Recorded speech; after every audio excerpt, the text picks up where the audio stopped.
Magluluto nga pala ako ngayon ng gulay na pakbet, adobong manok at hotdog para sa agahan ng aking mga anak. Napagkasunduan nga naming magkakamamshi na magluto kami ng kahit na anong putahe at dali namin sa school. Medyo marami-raming ang gulay na pakbet ang lulutuin ko ngayon dahil ito ang dadalhin ko sa school para pagsalu-saluhan namin dahil kanya-kanya rin naman kami ng dala ng putahe. Pag magluluto nga ako ng pakbet ay gusto ko mas marami yung lahok na sitaw dahil ito ay paborito ko. Bumili nga lang din ako dyan ng halagang 100 manok at 8 pirasong hotdog para sa kanilang agahan. Naghiwa at niready ko na din pala dyan ang sibuyas, kamatis at bawang at hinugasan ko na rin ang mga gulay. Nahugasan ko na rin dyan yung manok at tinanggalan ko na rin ang plastic yung hotdog. Pagkatapos kong malinisan ay nagsalang na rin nga ako ng kawali. Hihintayin ko na nga lang na uminit yan para malagyan ko ng mantika at maigisa ko ang sibuyas at bawang. At pag naigisa ko nga ang sibuyas at bawang ay antayin ko lang ding mag-brown. At pag nag-brown nga ilalaw ko na itong bagoong. At kapag medyo naluto na nga itong bagoong alamang ay pwede na nating ilagay ng sabay-sabay ang mga gulay. Pagkatapos ko nga magisa ang alamang sa sibuyas at bawang ay inilagay ko na ang mga gulay.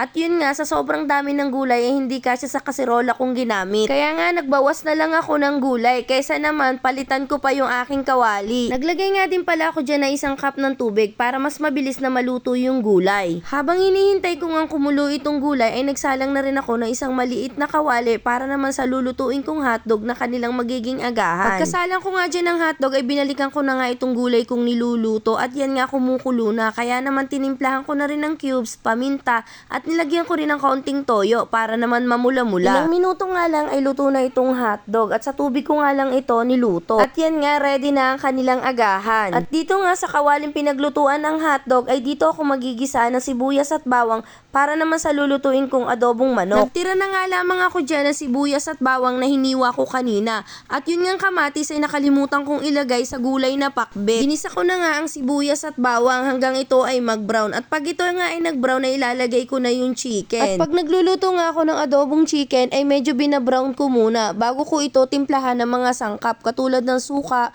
toyo, paminta, at oyster sauce. Nilalagyan ko din ito ng dahon ng laurel para dagdag aroma. Pagkatapos aantayin ko lang kumulo at dyan ay magdadagdag naman ako ng tubig dahil mas gusto ng mga anak ko na medyo maraming sauce. Ayan nga, habang nagdadaldal ako ay natapos ko na ding lutuin yung gulay na pakbet, hotdog, at yung adobo nga ay ready na rin. At yun nga, malamang sa malamang ay mapapasarap na naman ang kain ng mga anak ko nito. Pagkatapos ko nga maluto ang mga yan ay pinakain ko na at pinaliguan ko na rin ang anak kong bunso dahil siya ay papasok sa school. Habang inaasikaso ko nga siya dyan ay may mga kwento siya at nagbasa daw sila ng teacher nila. Kaya sabi ko ano bang binasa nila at nagkwento nga siya ng ngangengingongo. At maya-maya pa nga ay nagtanong siya sa akin ng kung ang basa daw sa MGA ay mga. Sabi ko na may oo kaya sinundan niya ng mga mingi, mingu, mingu.